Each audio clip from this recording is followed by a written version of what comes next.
اچھے اچھے کھانے بناتا ہے, مہمان کی تیاری ہے نا.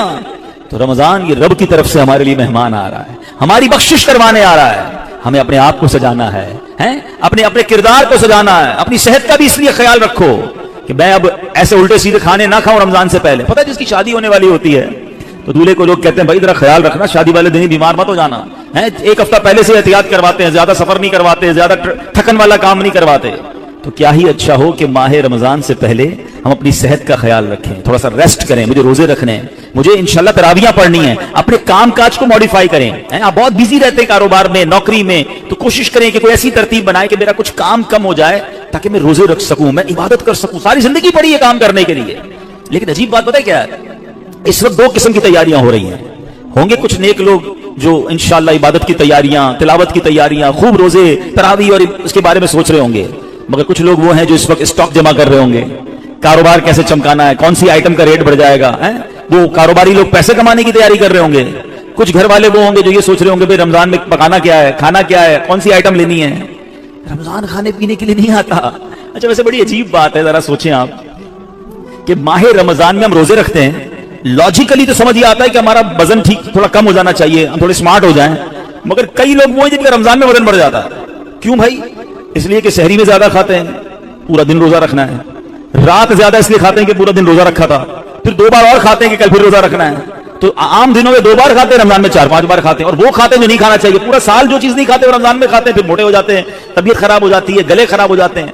نہیں, ماہ رمضان تو کم کھانے کا مہینہ ہے, فریش ہونے کا مہینہ ہے. لیکن ہمارے یہاں تو فیسٹیول, اگر میں کہوں کسی کو کہ کسی غیر مسلم کو اگر رمضان میں دورہ کرا دیا جائے پاکستان کے مختلف شہروں کا اور کہیں بتاؤ کیا کیا آپ نے دیکھا, تو کہے گا لگتا ہے مسلمانوں کا کوئی کھانے پینے کا تہوار آ رہا ہے. کہ میں جس مٹھائی کی دکان پہ گیا وہ رش تھا, جس پکوڑے کی دکان پہ گیا وہ لائنیں لگی ہوئی تھی افطار سے پہلے, اور بورڈ لگے ہوئے تھے سحری آفر, افطار آفر. تو لگتا ہے مسلمانوں کا کوئی کھانے پینے کا سالانہ تہوار آتا ہے. کتنی عجیب بات ہے یار, جس مہینے میں پورا دن کھانے پینے سے رکنا ہے اس مہینے میں سارا دن رات کھانے پینے کی باتیں ہو رہی ہوتی ہیں.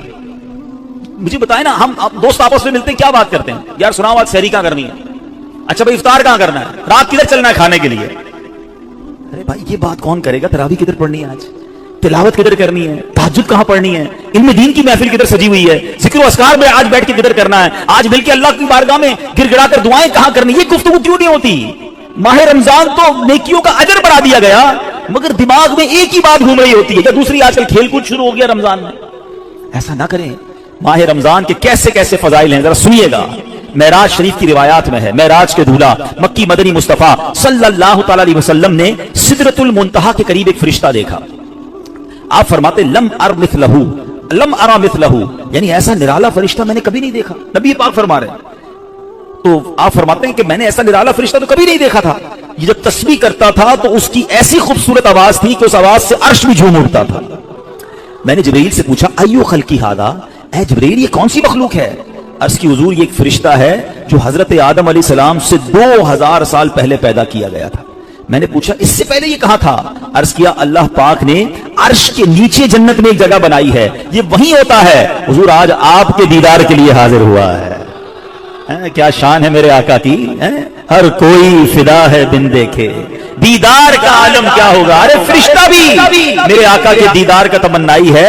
جبریل امین کہتے ہیں حضور آج آپ کے دیدار کے لیے حاضر ہوا ہے. مکی مدنی سلطان صلی اللہ تعالی علیہ وسلم فرماتے ہیں کہ اب نبی پاک علیہ السلام نے اس فرشتے سے ایک بڑا کمال کا سوال کیا. ذرا سنیے گا, آپ کا ایمان تازہ ہو جائے گا. پیارے آقا علیہ السلام نے اس فرشتے کو سلام کیا تو وہ تسبیح میں مصروف تھا, اللہ پاک کی تسبیح میں مصروف تھا, اسے سلام سنائی نہ دیا. اب جبریل امین نے اسے کہا ھذا محمد صلی اللہ علیہ وسلم, یہ محبوب خدا جناب رسول اللہ صلی اللہ علیہ وسلم ہے. جب اس نے سنا تو خوشی سے اپنے 2 سبز پر پھیلائے. یہ اتنے بڑے پر تھے جنہوں نے آسمانوں اور زمین کو گھیر لیا. اب اس نے مجھے نبی پاک فرماتے مجھ سے گلے ملنے کی سعادت حاصل کی, ادب سے بوسہ بھی دیا. پھر عرض کی یا رسول اللہ صلی اللہ علیہ وسلم آپ کے لیے گڈ نیوز ہے, آپ کے لیے خوشخبری ہے کہ اللہ پاک نے آپ ماہ رمضان کے صدقے آپ کی امت کی بخشش فرما دی.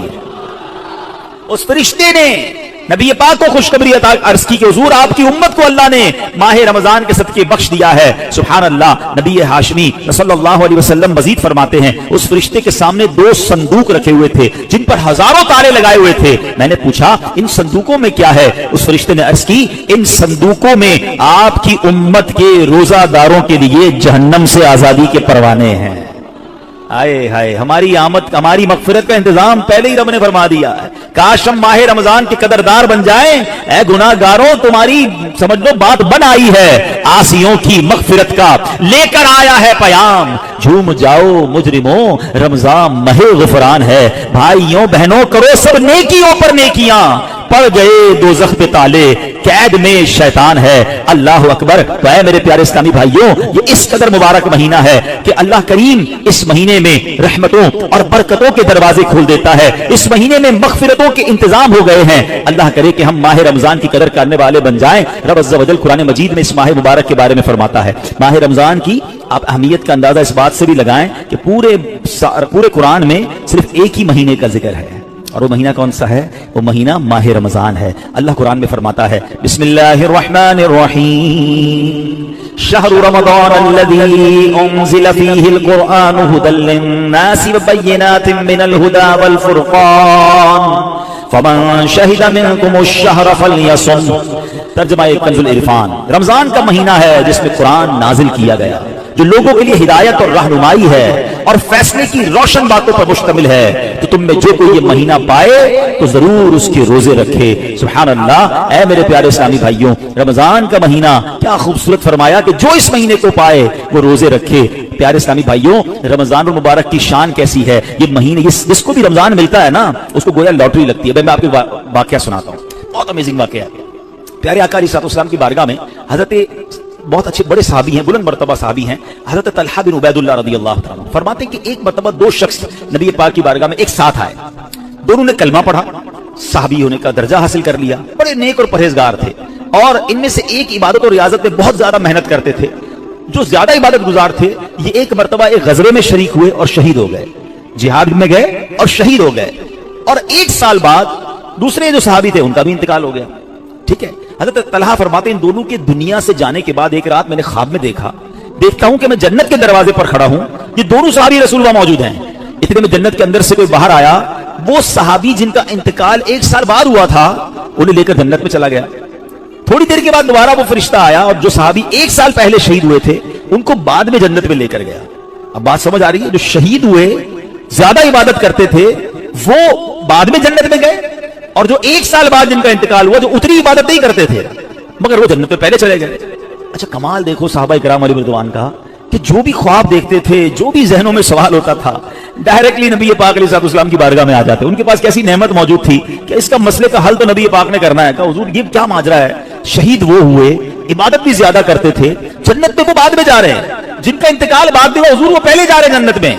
اللہ اکبر. تو نبی پاک علیہ السلام نے کیا خوبصورت جواب دیا. فرمایا یہ دوسرے صحابی ایک سال زیادہ زندہ نہیں رہے؟ کہا جی حضور یہ تو ایک سال زیادہ زندہ رہے. تو فرمایا کیا ایک سال زیادہ زندہ رہنے والے نے ایک سال پہلے شہید ہونے والے سے زیادہ روزے نہیں رکھے ایک سال میں؟ فرمایا ہاں روزے تو رکھے. تو نبی پاک نے پوچھا کیا اس ایک سال بعد والے نے سجدے زیادہ نہیں کیے؟ عرض کیا جی حضور سجدے بھی زیادہ کیے. تو نبی پاک نے فرمایا بس اسی وجہ سے ان دونوں کے درمیان زمین و آسمان کا فرق ہے. بات سمجھ آ رہی ہے؟